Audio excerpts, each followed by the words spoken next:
आपने जमीन माफिया सुना होगा, आपने बालू माफिया भी सुना होगा, आपने कॉल माफिया भी सुना होगा और आपने पत्थर माफिया भी सुना होगा, लेकिन क्या आप कभी शिक्षा माफिया सुने? शायद नहीं सुने।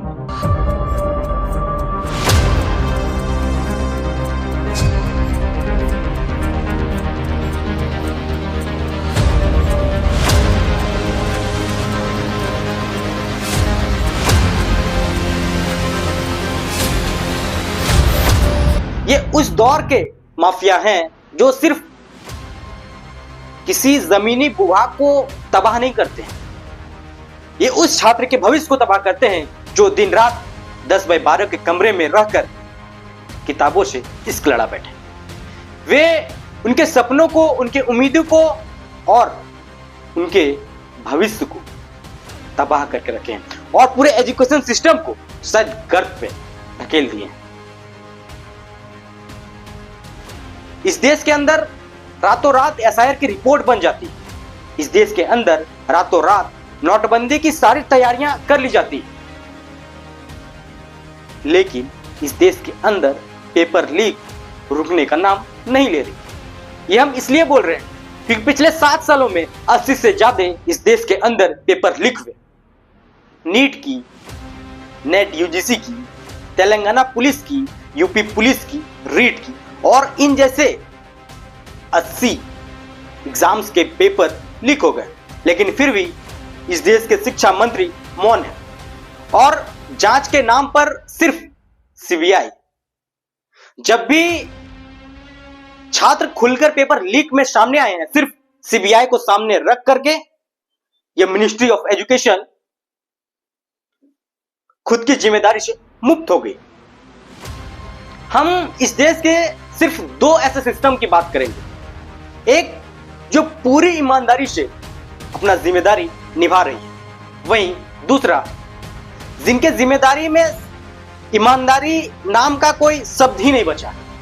एक इलेक्शन कमीशन, वहीं दूसरा एजुकेशन सिस्टम यानी मिनिस्ट्री ऑफ एजुकेशन।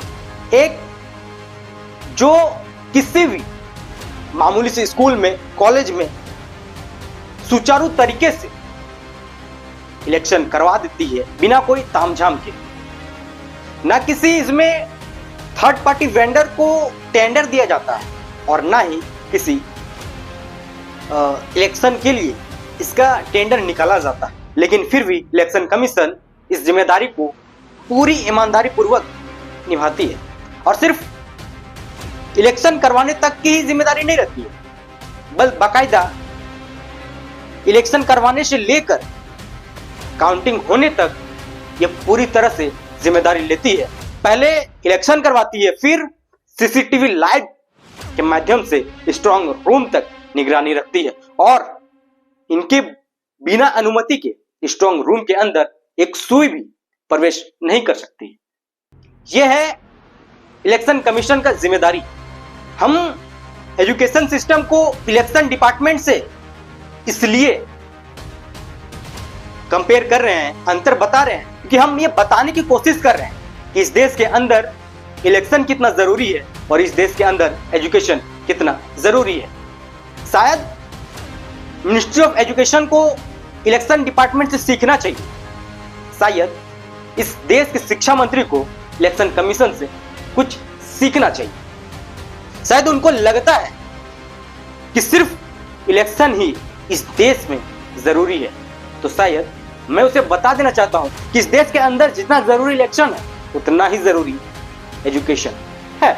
एक तरफ इलेक्शन कमीशन जो नेताओं के भविष्य को आंच तक नहीं लगने देती है, वहीं दूसरी तरफ मिनिस्ट्री ऑफ एजुकेशन यानी एजुकेशन सिस्टम छात्रों के भविष्य को, छात्रों को उनका भविष्य को हाथ तक नहीं लगाने दे रही है। बाकायदा परीक्षा के लिए टेंडर भी निकाला जाता है, किसी थर्ड पार्टी वेंडर को दिया भी जाता है, लेकिन फिर भी ये पेपर लीक थमने का नाम नहीं ले रही। इस देश के शिक्षा मंत्री को बाकायदा पूरे देश से माफी मांगनी चाहिए, पूरे देश के छात्रों से माफी मांगनी चाहिए कि इस देश पर पेपर लीक होना शायद उनके लिए शर्म की बात है, लेकिन बेशर्मी की हद इतनी पार कर चुके हैं कि उनका मानना है कि पेपर लीक तो पूरा हुआ ही नहीं, शायद पेपर छपकर घर घर तक आ जाता, तभी इस देश के शिक्षा मंत्री धर्मेंद्र प्रधान जी तब मानते कि पेपर लीक हुआ है। और इन सब के जिम्मेदार सिर्फ मिनिस्ट्री ऑफ एजुकेशन नहीं, बल्कि इस देश के फोर्थ पिलर मीडिया भी है। जो देश आर्थिक संकटों से जूझ रहा हो, जिस देश में बेरोजगारी चरम पर हो, महंगाई चरम पर हो, वहां उस देश के मीडिया का फोकस पार्ले जी के मेलोडी चॉकलेट पर है, बंगाल के झालमुड़ी पर है। इस देश के मीडिया को इस बात से फर्क नहीं पड़ता है कि पिछले 7 सालों में 80 से ज्यादा पेपर लीक हुए। इस देश के मीडिया को इससे कोई फर्क नहीं पड़ता है कि इस देश में छात्रों का भविष्य अंधकार की ओर ले जा रहे हैं।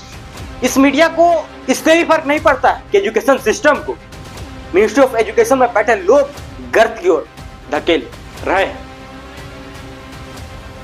इसलिए हम कह रहे हैं कि सिर्फ मिनिस्ट्री ऑफ एजुकेशन जिम्मेदार नहीं है, इसके साथ साथ जो बड़े बड़े मीडिया संस्थान हैं, जिनको यह दिखाना चाहिए